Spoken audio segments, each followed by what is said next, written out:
मुंबई से एक रोंगटे खड़े कर देने वाला वीडियो सामने आया। वहां रेलवे स्टेशन पर बैठी एक महिला को एक आदमी ने चाकू मार दिया। बताया गया कि हमलावर महिला का पूर्व प्रेमी था, जिसने चाकू से उस महिला का गला काट दिया।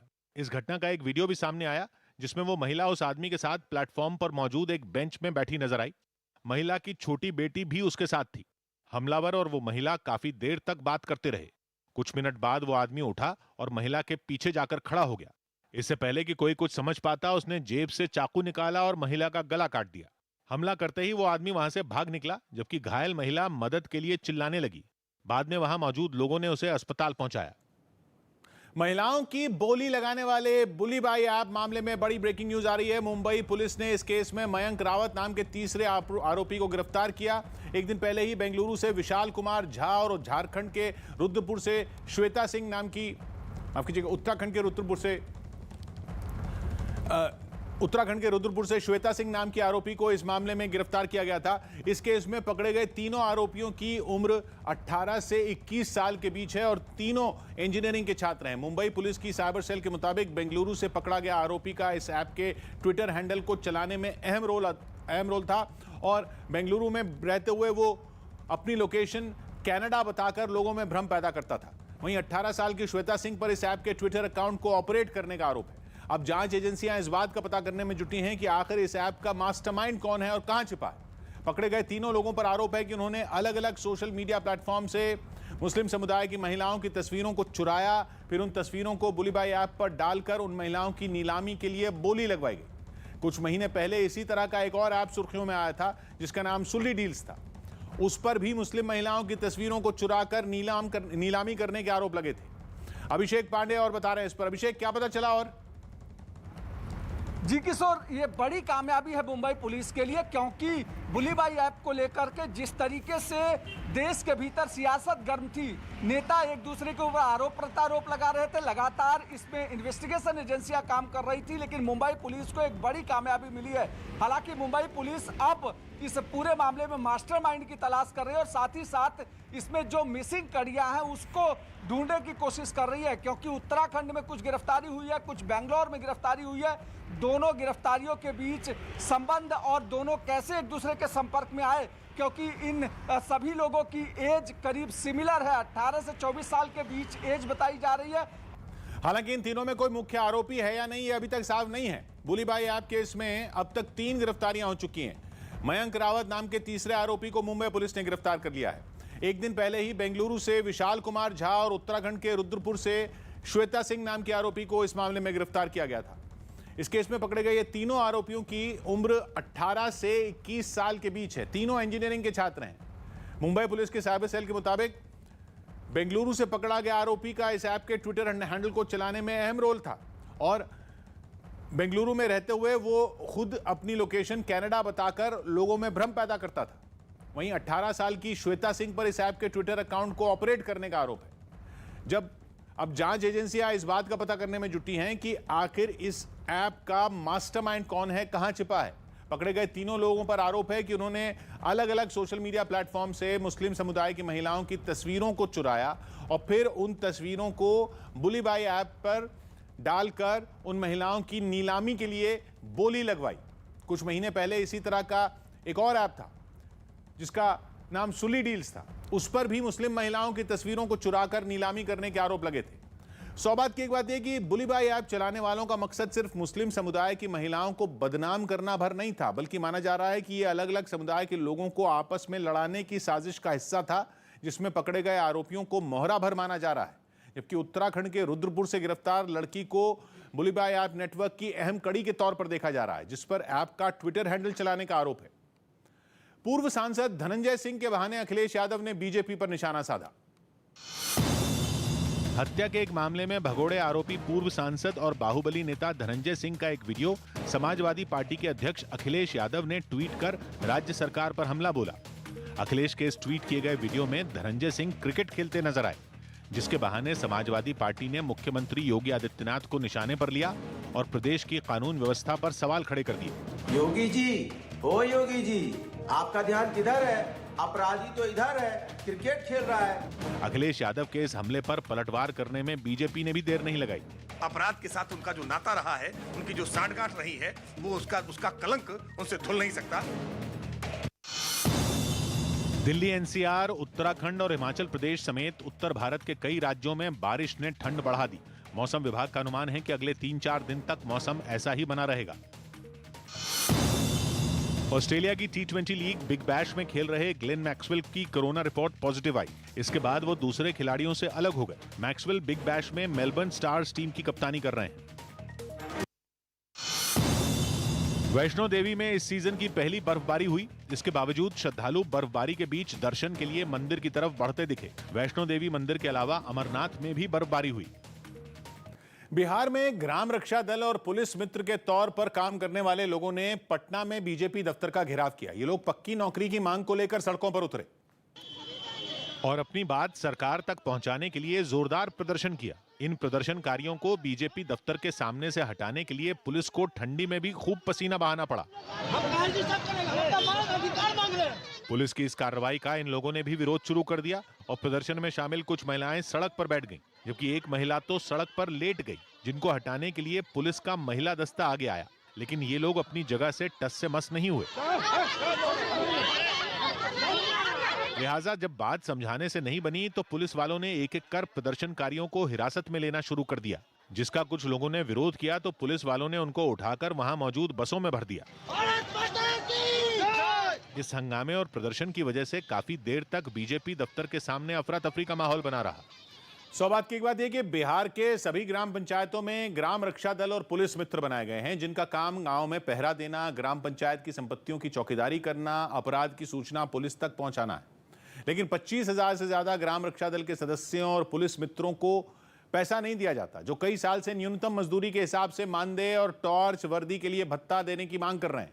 जिस पर कोई सुनवाई नहीं हुई तो पुलिस मित्र बीजेपी दफ्तर घेरने पहुंच गए, क्योंकि उनका मामला पंचायती राज विभाग से जुड़ा है, जिसके मंत्री सम्राट चौधरी बीजेपी के हैं। देश की सबसे बड़ी अदालत ने करंट से हाथियों की मौत पर केंद्र सरकार से जवाब मांगा। एक जनहित याचिका पर सुनवाई करते हुए सुप्रीम कोर्ट ने केंद्र और 17 राज्यों को इस मसले पर नोटिस जारी किया और 6 हफ्तों के भीतर जवाब दाखिल करने का निर्देश दिया।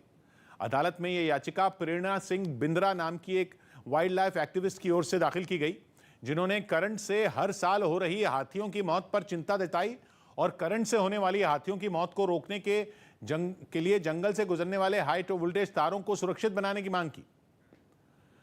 दुनिया के 5 बड़े मुल्कों ने एक समझौते पर दस्तखत किए और इस बात पर सहमति जताई कि किसी भी सूरत में परमाणु हथियार का इस्तेमाल नहीं किया जाएगा। इन 5 देशों में अमेरिका, रूस, चीन, ब्रिटेन और फ्रांस है। ये वही 5 मुल्क हैं जिनके पास संयुक्त राष्ट्र की सुरक्षा परिषद की स्थायी सीट है। और सबसे अहम बात यह कि 5 देशों के समझौते की जानकारी रूस की तरफ से दी गई। पिछले कुछ महीनों में यूक्रेन और रूस के बीच जंग की चर्चाएं तेज हैं। रूस की सेनाएं यूक्रेन की सीमा के पास मौजूद हैं। यहां तक कि अमेरिका भी रूस को लगातार जंग से बचने की नसीहतें देता रहा है। लेकिन 5 महाशक्तियों के परमाणु जंग से तौबा करने वाला समझौता रूस ने ही जारी किया। साथ ही इस बात पर भी सहमति बनी कि ये 5 देश ऐसे मुल्कों को भी भरोसे में लेंगे जिनके पास परमाणु शक्ति है, ताकि दुनिया में कहीं भी परमाणु जंग को टाला जा सके। सौभाग्य की बात है कि लगभग 37 साल पहले अमेरिका के तब के राष्ट्रपति रोनाल्ड रेगन और सोवियत संघ के राष्ट्रपति मिखाइल गोर्बाचेव ने कहा था कि परमाणु युद्ध कभी शुरू नहीं होना चाहिए, क्योंकि परमाणु युद्ध कोई जीत ही नहीं सकता। और उसी बात को संयुक्त राष्ट्र सुरक्षा परिषद के 5 स्थायी सदस्य देशों ने दोहराया, जिनके पास दुनिया के कुल परमाणु हथियारों का 90% स्टॉक है। और हाल के दिनों में सबसे ज्यादा टकराव भी अमेरिका और रूस और चीन के बीच है। खबर है कि यूपी में ब्राह्मण समुदाय की नाराजगी दूर करने के लिए बीजेपी ने खास प्लान बनाया है, जिसके तहत बीजेपी ब्राह्मणों की नाराजगी दूर करने के लिए जनवरी के दूसरे हफ्ते में यूपी की 300 से ज्यादा सीटों पर ब्राह्मण सम्मेलन कर सकती है। खबर है कि जिन सीटों पर सम्मेलन होगा वहां ब्राह्मण समुदाय के वोटरों की संख्या 10,000 से ज्यादा है और केंद्र सरकार के मंत्री, सांसद और विधायक इन सीटों पर ब्राह्मण समुदाय के लोगों के घर जाकर उनसे मिलेंगे और छोटे बड़े सम्मेलन करेंगे। पता चला है कि इस बारे में पिछले हफ्ते जेपी नड्डा और यूपी के चुनाव प्रभारी धर्मेंद्र प्रधान की बैठक भी हुई थी। और खबर है कि राज्यसभा सांसद शिव प्रताप शुक्ला के नेतृत्व में 4 सदस्यों की कमेटी बनाई गई है, जो ब्राह्मण समुदाय को मनाने की रणनीति बनाएगी। गांधी पर विवादास्पद टिप्पणी के मामले में एक और संत घिर गए। मध्य प्रदेश के नरसिंहपुर में महात्मा गांधी पर विवादास्पद बयान देने वाले संत पर केस दर्ज हो गया। एक दिन पहले संत तरुण मुरारी नरसिंहपुर में एक जगह पर कथा सुनाने गए थे और उन्होंने वहीं पर महात्मा गांधी पर विवादास्पद बयान दिया था। जो राष्ट्र के टुकड़े कर दे वो पिता कैसे हो सकता है? और न राष्ट्रपिता है न महात्मा है, ये व्यक्ति मेरी निगाह में देशद्रोही है। कुछ दिन पहले रायपुर में संत कालीचरण महाराज ने भी उन पर कुछ ऐसा ही बयान दिया था, जिसके बाद वो गिरफ्तार हो गए थे और अब संत तरुण मुरारी के खिलाफ भी कई धाराओं में केस दर्ज कर लिया गया। हमने एफआईआर की, इसमें स्टेशनगंज थाना वैधानिक कार्रवाई कर रहा है। लेकिन जैसे ही संत तरुण मुरारी पर कानूनी शिकंजा कसा, उनके सुर बदल गए और वो अपने बयान पर माफी मांगने लगे। भावावेश में ऐसा कुछ बुलवा दिया है जो मुझे नहीं बोलना चाहिए था। जिनको भी आत्मा में ठेस पहुंची हो उनसे भी मैं क्षमा चाहता हूं। देश में बढ़ रहे ओमिक्रॉन के मामलों के बाद हिमाचल प्रदेश सरकार ने राज्य में नाइट कर्फ्यू लगाने का ऐलान कर दिया।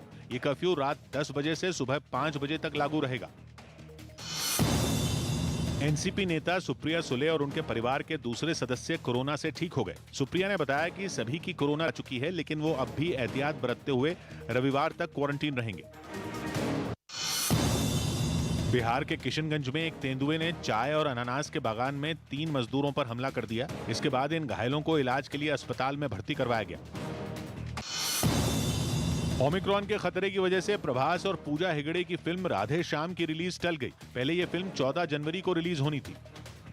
बहुत बड़ी ब्रेकिंग न्यूज आई है जम्मू कश्मीर से। वहां से आतंकियों का सुपड़ा साफ करने के लिए जो जम्मू कश्मीर पुलिस सेना के साथ मिलकर ऑपरेशन चला रही है, उसी के ही जवानों पर आतंकियों से मिले होने का शक जाहिर किया गया है। कुछ जम्मू कश्मीर पुलिसकर्मी ही आतंकियों से हमदर्दी रखने, उनकी मदद करने और भ्रष्टाचार करने के लिए शक के घेरे में हैं। जम्मू कश्मीर पुलिस ने ऐसे 168 जवानों की एक लिस्ट तैयार की है जिनकी तहकीकात चल रही है। यह अब तक की सबसे बड़ी लिस्ट है और ऐसा पहली बार हुआ है जब जम्मू कश्मीर पुलिस ने अपने ऐसे जवानों की लिस्ट तैयार की है जिन पर शक है कि वो आतंकियों से जुड़े हो सकते हैं। जिन जिन पुलिस थानों में ये 168 पुलिस वाले तैनात हैं, वहां से उनके बारे में एक एक जानकारी मांगी गई है। वो क्या काम करते हैं, किसका कैसा रिकॉर्ड है, कौन किसके साथ उठता बैठता है, वगैरह वगैरह। जम्मू कश्मीर से आतंकियों का नामो निशान मिटाने के लिए सेना, जम्मू कश्मीर पुलिस और अर्धसैनिक बल अपनी जान की बाजी लगाए हुए हैं। आए दिन हो रही मुठभेड़ों में पाकिस्तान के भेजे आतंकी ढेर किए जा रहे हैं, लेकिन जम्मू कश्मीर पुलिस में ही कुछ ऐसे भेदिए हैं जो वहां आतंकवाद के खिलाफ छिड़ी जंग को कमजोर करने के लिए अपनी ताकत झोंके हुए हैं। उन्हीं भेदियों पर नकेल कसने के लिए जम्मू कश्मीर सरकार ने बाजुएं चढ़ा ली हैं और जम्मू कश्मीर पुलिस के जो जवान आतंकियों से जुड़े हुए हैं या आपराधिक गतिविधियों में शामिल हैं या फिर भ्रष्टाचार करने के दोषी पाए जाते हैं, उन्हें बर्खास्त करने की तैयारी शुरू हो गई है। जम्मू कश्मीर पुलिस को अपने डिपार्टमेंट में कुछ ऐसे भेदियों की भनक लगी है जिन्होंने ड्यूटी ज्वाइन करते वक्त कस्में तो तिरंगे की शान बरकरार रखने की खाई थी, लेकिन पूरा शक है कि वो पाकिस्तान के साथ मिलकर देश से गद्दारी करने में लगे हैं। आरोप है कि ये वो विभीषण हैं जो पाकिस्तान के पाले आतंकियों के मददगार बने बैठे हैं। वो भी कोई इक्का दुक्का पुलिस वाले नहीं, बल्कि 150 से भी ज्यादा जवानों की पूरी टोली है। जम्मू कश्मीर पुलिस ने ऐसे 168 पुलिस कर्मियों की लिस्ट तैयार की है। 168 पुलिस वालों की लिस्ट ये अब तक की सबसे बड़ी लिस्ट है। ये वो पुलिस वाले हैं जिन पर आरोप है कि वो सरकारी तनख्वाह तो बेहिचक हजम कर जाते हैं, लेकिन अंदर खाने भारत के दुश्मन आतंकियों से ही हमदर्दी रखते हैं। पाकिस्तान के भेजे जो आतंकी कश्मीर में मासूमों का, देश के सैनिकों का खून बहाते हैं, उन्हें ये मदद पहुंचाते हैं। कुछ पुलिसकर्मियों पर भ्रष्टाचार के भी आरोप हैं। परेशानी की बात यह भी है कि ये 168 पुलिस वाले किसी एक इलाके में ही सीमित नहीं है, बल्कि जम्मू कश्मीर के अलग अलग थानों में तैनात हैं। ऐसे पुलिसकर्मी कुलगाम में भी हैं, बडगाम में भी हैं, शोपियां में भी हैं, पुलवामा में भी हैं, बारामूला जैसे इलाकों में भी हैं। इन 168 पुलिस वालों में 161 कश्मीर में हैं, बाकी 7 जम्मू में पोस्टेड हैं, जिनमें 2 इंस्पेक्टर रैंक के अधिकारी बताए जा रहे हैं, 11 सब इंस्पेक्टर हैं, 49 असिस्टेंट सब इंस्पेक्टर हैं। बाकी जो पुलिस वाले रडार पर हैं वो कांस्टेबल, हेड कांस्टेबल वगैरह के पद पर तैनात हैं। मतलब कि जम्मू कश्मीर से आतंकियों का नामो निशान मिटाने के लिए जो जम्मू कश्मीर पुलिस सेना के साथ मिलकर ऑपरेशन चला रही है, जिसके कंधों पर आतंक का खात्मा करने का दारोमदार है, उसी के ही कुछ जवानों पर आतंकियों से मिले होने का शक है। वही आतंकवाद के खिलाफ छिड़ी जंग को कमजोर करने के लिए अपनी ताकत झोंके हुए हैं। मतलब जिस थाली में खाते हैं उसी में छेद कर रहे हैं। इसलिए जम्मू कश्मीर सरकार ने ऐसे पुलिस वालों की कमर तोड़ने की पूरी तैयारी कर ली और उसके आदेश पर J&K civil service regulation act के तहत 168 पुलिस वालों के खिलाफ जांच शुरू की गई। जम्मू कश्मीर में अगर कोई सरकारी कर्मचारी आपराधिक गतिविधि में पाया जाता है या भ्रष्टाचार करता है और अगर उसकी उम्र 48 साल हो चुकी है या फिर वो 22 साल की नौकरी कर चुका है तो इस एक्ट के तहत उसे नौकरी से निकाला जा सकता है। इसी एक्ट के तहत 30 दिसंबर को जम्मू कश्मीर के अलग अलग थानों के एसएचओ को उनके यहां तैनात इन आरोपी पुलिस वालों के खिलाफ एक ऑर्डर गया जिसमें इन 168 पुलिस वालों के बारे में एक एक जानकारी मांगी गई। अब उनकी पूरी कुंडली खंगाली जा रही है, वो क्या काम करते हैं, किसका कैसा रिकॉर्ड है, किसके साथ उठते बैठते हैं, वगैरह वगैरह। यानी अगर ये जवान आतंकियों से जुड़े हुए पाए गए या ये पता चला कि ये आपराधिक गतिविधियों या फिर भ्रष्टाचार करने के दोषी हैं तो उन्हें नौकरी से तो हाथ धोना पड़ेगा ही। जो कानूनी कार्रवाई चलेगी वो अलग। मोदी सरकार ने कश्मीर में आतंकवाद पर जीरो टॉलरेंस की पॉलिसी अपनाई हुई है, यानी सेना को साफ निर्देश है कि आतंकियों पर रत्ती भर का रहम न खाया जाए। यही वजह है कि जम्मू कश्मीर में आतंकियों का काम तमाम करने के लिए युद्ध स्तर पर ऑपरेशन चलाया जा रहा है। सेना, जम्मू कश्मीर पुलिस, अर्धसैनिक बल के जवान अपनी जान की बाजी लगाए हुए हैं। इसी का नतीजा है कि पिछले 7.5 साल में जम्मू कश्मीर में 1300 से ज्यादा आतंकी मौत की नींद सुलाए जा चुके हैं। लेकिन वो कहते हैं ना कि घर का भेदी लंका ढाए, इसलिए सरकार आतंकियों के मददगारों को बख्शने के मूड में बिल्कुल भी नहीं है। सरकार की सख्ती का ही असर है कि ऐसा पहली बार हुआ है जब खुद जम्मू कश्मीर पुलिस ने अपने आरोपी जवानों की लिस्ट तैयार की है और सबसे लंबी तैयार की है, जिसके बाद 168 पुलिसकर्मियों के खिलाफ जांच भी बैठा दी गई है। वैसे 168 पुलिस वालों पर जिस J&K civil service regulation act के तहत केस दर्ज किया गया है, उस एक्ट के तहत इससे पहले भी कुछ सरकारी कर्मचारियों को नौकरी से बर्खास्त किया जा चुका है, लेकिन उनकी संख्या कम थी। मगर इस बार सरकार बड़ा एक्शन लेने की तैयारी में है, बड़ा मैसेज देने की तैयारी में है कि आतंकियों के मददगार अब नहीं बचेंगे और नहीं बचेंगे आतंकी, जिसकी गवाही पिछले कुछ दिनों में हुई ताबड़तोड़ मुठभेड़ों ने भी दे दी, जिनका सिलसिला फिलहाल थमता नहीं दिख रहा। एक बार फिर जम्मू कश्मीर के पुलवामा में हुई मुठभेड़ में सुरक्षा बल ने आतंकी संगठन जैश-ए-मोहम्मद के 3 खूंखार आतंकियों को ढेर कर दिया।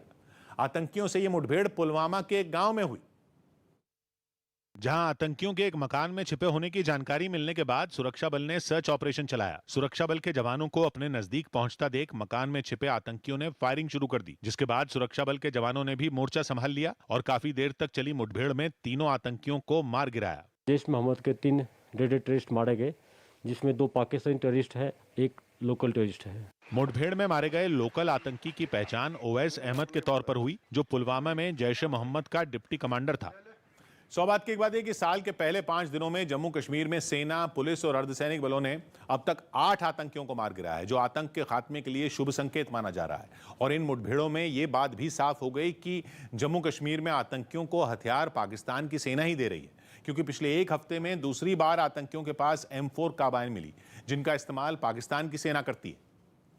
अफगानिस्तान में तालिबान शासन के खिलाफ महिलाओं के गुस्से के बीच वहां से एक हैरान करने वाला वीडियो सामने आया, जिसमें एक आदमी महिलाओं के पुतलों की गर्दन को काटता नजर आया, जो सोशल मीडिया पर तेजी से वायरल होने लगा। यह वीडियो अफगानिस्तान के हेरात का बताया गया, जिसमें एक आदमी दुकानों में इस्तेमाल होने वाले महिलाओं के पुतलों का सर धड़ से अलग करता दिखाई दिया। इस दौरान आसपास खड़े लोग हंसते रहे और वो आदमी पुतलों को तालिबानी सजा देता रहा। अल्लाहू अकबर। एक के बाद एक सभी पुतलों के साथ यही किया गया। नीचे उनके कटे हुए सिरों का ढेर लग गया। ये वो पुतले थे जो दुकानों में कपड़ों का प्रदर्शन करने के लिए खड़े कर दिए जाते हैं, लेकिन तालिबान के राज में इन बेजान पुतलों को भी मौत की सजा दी जाने लगी। इससे पहले लोगों के चाल चलन पर नजर रखने वाले तालिबान के मंत्रालय ने महिलाओं के इन पुतलों को गैर इस्लामी बताते हुए उन्हें हटाने के निर्देश दिए थे। सौभाग्य की बात है कि हेरात पश्चिम अफगानिस्तान का सबसे पुराना शहर है, जो अपने मीनारों की वजह से मशहूर है और अफगानिस्तान की सांस्कृतिक राजधानी माना जाता है, जहां लोग तालिबान की भाषा पश्तो नहीं बल्कि फारसी बोलते हैं, जिन्हें डर है कि दुकानों के बाहर कपड़ों की नुमाइश के लिए इस्तेमाल होने वाले पुतलों की गर्दन काटकर तालिबान अपनी बर्बरता का संदेश दे रहे हैं, क्योंकि तालिबान की सत्ता के पहले दौर में सबसे ज्यादा कहर हेरात के लोगों पर ही टूटा था। मेडिकल कॉलेजों के पोस्ट ग्रेजुएट कोर्स में दाखिले के लिए चल रहे नीट पीजी काउंसलिंग विवाद पर सुप्रीम कोर्ट में सुनवाई हुई और केंद्र सरकार ने दाखिला शुरू करने की इजाजत मांगी। सुनवाई के दौरान सरकार ने कोरोना के बढ़ते मरीजों को देखते हुए मेडिकल कॉलेजों के पोस्ट ग्रेजुएट कोर्स में दाखिला शुरू करने की इजाजत कोर्ट से मांगी, क्योंकि पोस्ट ग्रेजुएट कोर्स के छात्र ही अस्पतालों में जूनियर डॉक्टर के तौर पर काम करते हैं। मगर आरक्षण से जुड़े मसले की वजह से अभी इन दाखिलों पर रोक लगी हुई है और मामला कोर्ट में चल रहा है। ऐसे में केंद्र ने मेडिकल कॉलेजों में ईडब्ल्यूएस कैटेगरी यानी आर्थिक रूप से कमजोर वर्ग को दिए आरक्षण को सही बताया। साथ ही दलील दी कि कोरोना खतरे की वजह से यह वक्त आरक्षण के मुद्दे पर लंबी बहस का नहीं है। हालांकि सुनवाई के दौरान याचिकाकर्ताओं ने इस साल ईडब्ल्यूएस कोटा नहीं लागू करने की मांग की। अब इस मसले पर सुबह सुनवाई होगी और सरकार का पक्ष सुनने के बाद अदालत इस पर आदेश दे सकती है। जसप्रीत बुमराह की टेस्ट रैंकिंग में उछाल आया। जसप्रीत बुमराह टेस्ट रैंकिंग में टॉप 10 में शामिल हो गए। वो ताजा आईसीसी रैंकिंग में 3 स्थान ऊपर 9वें पायदान पर हैं। उनके अलावा टॉप 10 में आर अश्विन दूसरे स्थान पर बने हुए हैं। इलाहाबाद हाईकोर्ट के 3 और जज कोरोना पॉजिटिव पाए गए। इससे पहले 2 जजों की कोरोना रिपोर्ट पॉजिटिव आई थी। कोरोना संकट की वजह से कोलकाता इंटरनेशनल फिल्म फेस्टिवल को टालने का फैसला लिया गया। इस फिल्म फेस्टिवल की शुरुआत शुक्रवार से होनी थी। कोरोना मरीजों की संख्या में फिर से हो रही बढ़ोतरी को देखते हुए दिल्ली पुलिस ने मिशन आपदा प्रहरी के नाम से एक कार्यक्रम की शुरुआत की, जिसके तहत युवाओं को कोरोना के खिलाफ लड़ाई के लिए तैयार किया जा रहा है, ताकि अगर राजधानी के अस्पतालों में स्वास्थ्य कर्मियों की कमी पड़े तो इन आपदा प्रहरियों की मदद ली जा सके। दिल्ली पुलिस मिशन आपदा प्रहरी प्रोग्राम चला रही है और ये प्रोग्राम इस वक्त अशोक विहार इलाके में किया जा रहा है। एक एनजीओ की मदद से दिल्ली पुलिस झुग्गियों में रहने वाले युवाओं को ट्रेनिंग दे रही है। ये तीसरी लहर जो संभावित है अगर इस देश को स्ट्राइक करती है तो हम अपनी तैयारी पहले से ही कर रहे हैं। इस कार्यक्रम के तहत खासकर उन युवाओं को जोड़ा जा रहा है जिनकी लॉकडाउन के दौरान नौकरी चली गई। मिशन आपदा प्रहरी से जुड़ने वाले युवा भी दिल्ली पुलिस की इस पहल से काफी खुश हैं। जो नर्स की ट्रेनिंग होती है ना, वो बेसिक ट्रेनिंग सिखाई जाएगी। एशेज सीरीज के चौथे टेस्ट मैच में मेजबान ऑस्ट्रेलियाई टीम अच्छी शुरुआत के बाद लड़खड़ा गई। ऑस्ट्रेलिया ने पहले दिन का खेल खत्म होने तक 3 विकेट पर 126 रन बनाए। इससे पहले बारिश की वजह से खेल पर काफी असर हुआ, जिसकी वजह से सिर्फ 47 ओवरों का ही खेल हो सका।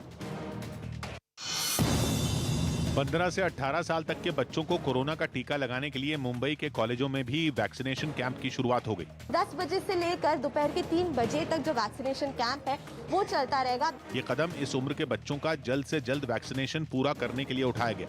15 दिन में वी आर ट्राइंग कि हमारे सभी बच्चों को ये वैक्सीनेशन का फायदा मिले। कॉलेज में वैक्सीन लगवाने पहुंचे बच्चों ने भी ये सहूलियत मिलने पर खुशी जाहिर की। अच्छा हो गया कि वैक्सीन लगाया, क्योंकि अभी बोर्ड एग्जाम्स भी आ रहे हैं।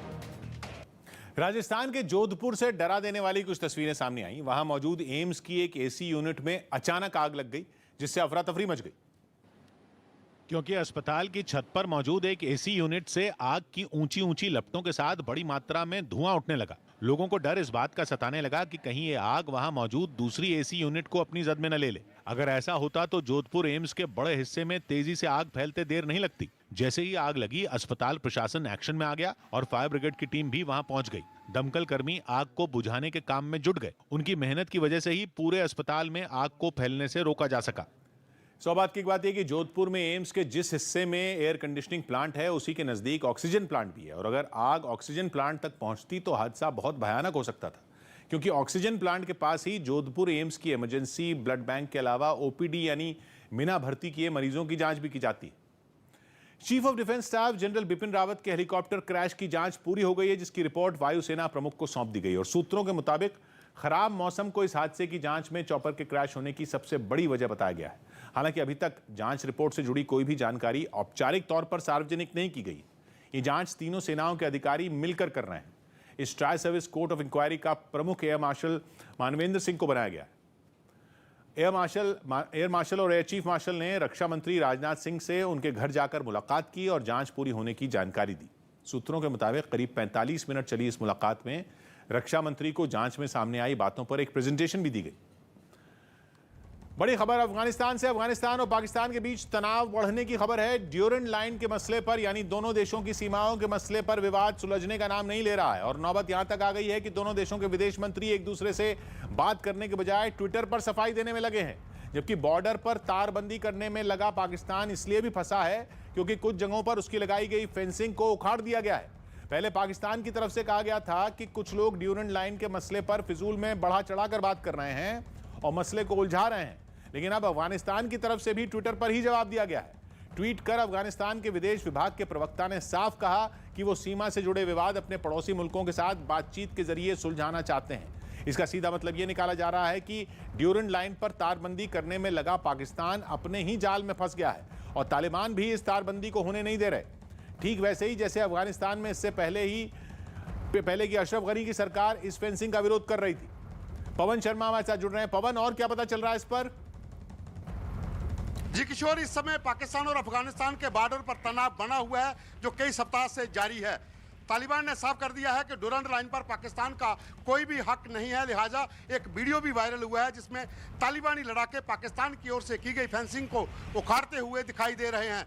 लिहाजा तालिबान ने यह भी कहा है कि इस पूरे मामले को वो इस्लामाबाद से डिप्लोमेटिक तरीके से देख रहे हैं, क्योंकि पाकिस्तानी सेना ने लगभग 15 किलोमीटर से ज़्यादा इलाके पर अपनी चेक पोस्टें भी बनाई हुई हैं। कुल मिलाकर मतलब यह कि पाकिस्तान और अफगानिस्तान में एक बार फिर तलवारें खिंची हुई हैं। अफगानिस्तान में तालिबान के हाथ मजबूत करने वाला पाकिस्तान अब खुद को ठगा सा महसूस कर रहा है, क्योंकि राज मिलने के बाद से तालिबान के सुर बदले हुए हैं और दोनों मुल्कों के बीच के फासले अब सोशल मीडिया पर दिखने लगे हैं।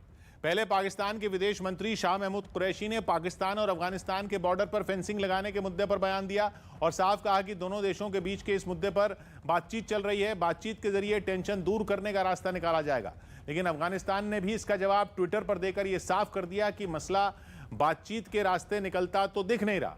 अफगानिस्तान की नई सरकार के विदेश मंत्रालय के प्रवक्ता अब्दुल कहर बाल्की ने ट्वीट किया और लिखा कि इस्लामिक एमिरेट ऑफ अफगानिस्तान सभी परेशानियों को बातचीत से सुलझाने की कोशिश करना चाहता है और यह भी बता दिया कि ड्यूरेंट लाइन के मसले पर दोनों देशों में विवाद बढ़ा हुआ है।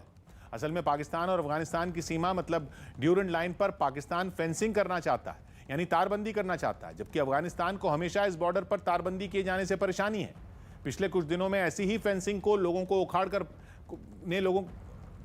उखाड़ कर फेंका है, क्योंकि अफगानिस्तान और पाकिस्तान का बॉर्डर यानी ड्यूरेंट लाइन पश्तून समुदाय की भारी भरकम आबादी वाली जगहों को बीच से काटता हुआ निकलता है। जिसका मतलब यह है कि पश्तून मतलब पठान समुदाय की जितनी आबादी अफगानिस्तान में उतनी ही पाकिस्तान में भी है, जबकि अफगानिस्तान की आबादी में सबसे बड़ा हिस्सा पश्तून समुदाय का है और ऐतिहासिक तौर पर वो अफगानिस्तान को पठान समुदाय का मुल्क मानते रहे।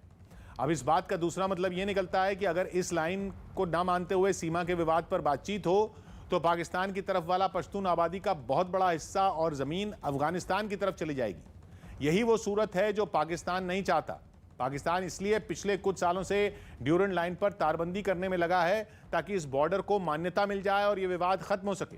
पहले पाकिस्तान ये मानता था कि जब अफगानिस्तान की सत्ता की बागडोर तालिबान संभालेंगे तब बॉर्डर का मसला सुलझा लिया जाएगा, लेकिन अब यह मसला और भी ज्यादा उलझता दिखने लगा है। बात की एक बात यह कि पाकिस्तान की सेना ने अफगानिस्तान में तालिबान का समर्थन किया ताकि उनके जरिए पाकिस्तान में तालिबान की नकेल कसी जा सके, लेकिन अब वही दांव पाकिस्तान के गले की हड्डी बन चुका है, क्योंकि वो पाकिस्तानी तालिबान को अफगानिस्तान से मिलने वाली मदद रोकने के बहाने सीमा पर कटीले तार लगाने की कोशिश कर रहा है, जो अफगानिस्तान तालिबान को मंजूर नहीं है, क्योंकि अफगानिस्तान के तालिबान भी पाकिस्तान के खैबर पख्तूनख्वा को अपना हिस्सा मानते हैं। शेयर बाजार बढ़त के साथ बंद हुआ।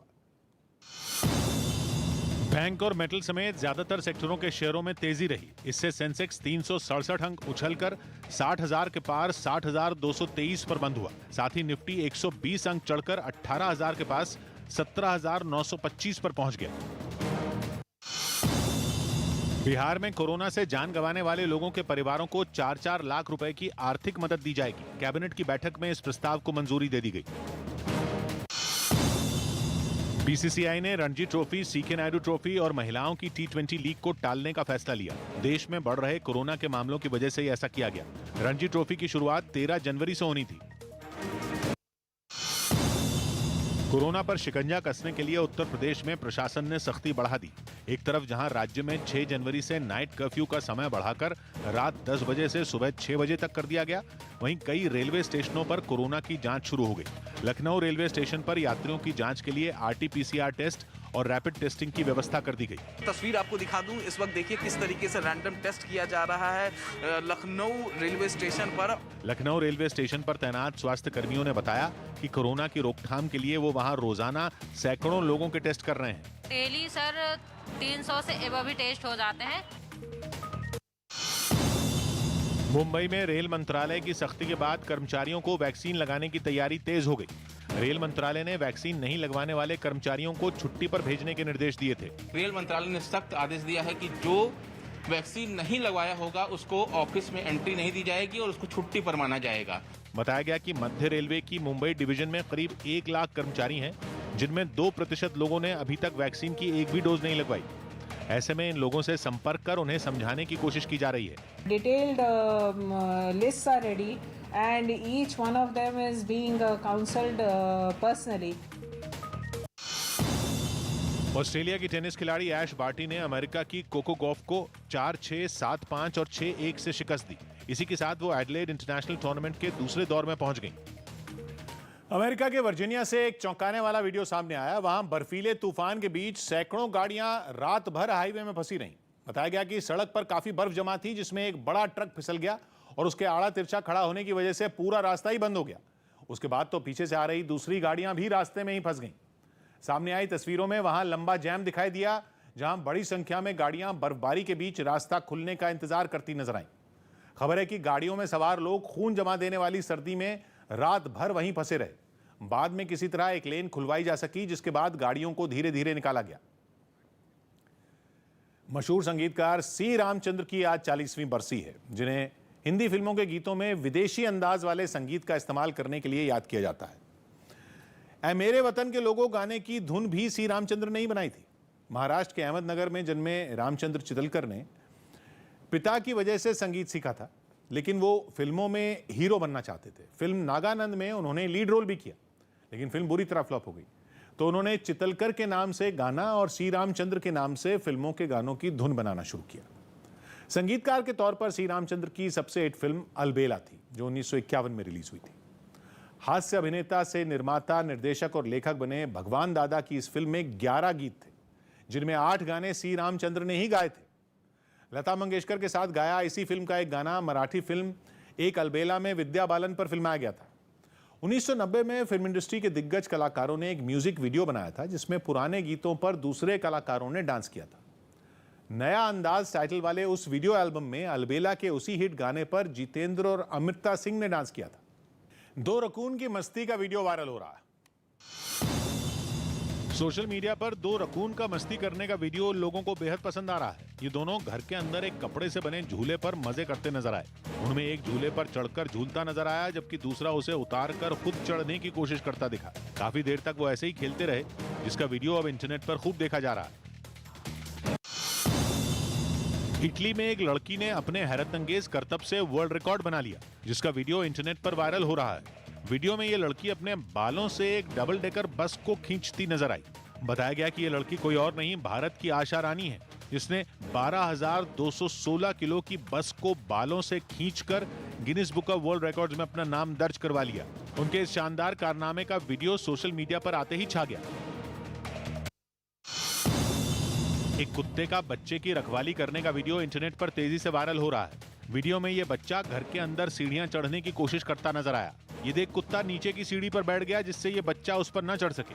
कुत्ते की समझदारी का ये वीडियो सोशल मीडिया पर पोस्ट किए जाने के बाद से ही लाखों बार देखा जा चुका है। अगर हवाओं के रुख मेहरबान न होते, अगर हवाओं के रुख मेहरबान नहीं होते, तो बुझती आग के तेवर जवा नहीं होते। सौबात की एक बात कही मयंक ने, कहा नहीं है हमारे भी खैर खा, मगर जहां गुहार लगाओ वहां नहीं होते। मिलते हैं कल। घड़ी जब इशारा करेगी 9 बजे रात का, वक्त फिर होगा 100 बात की एक बात।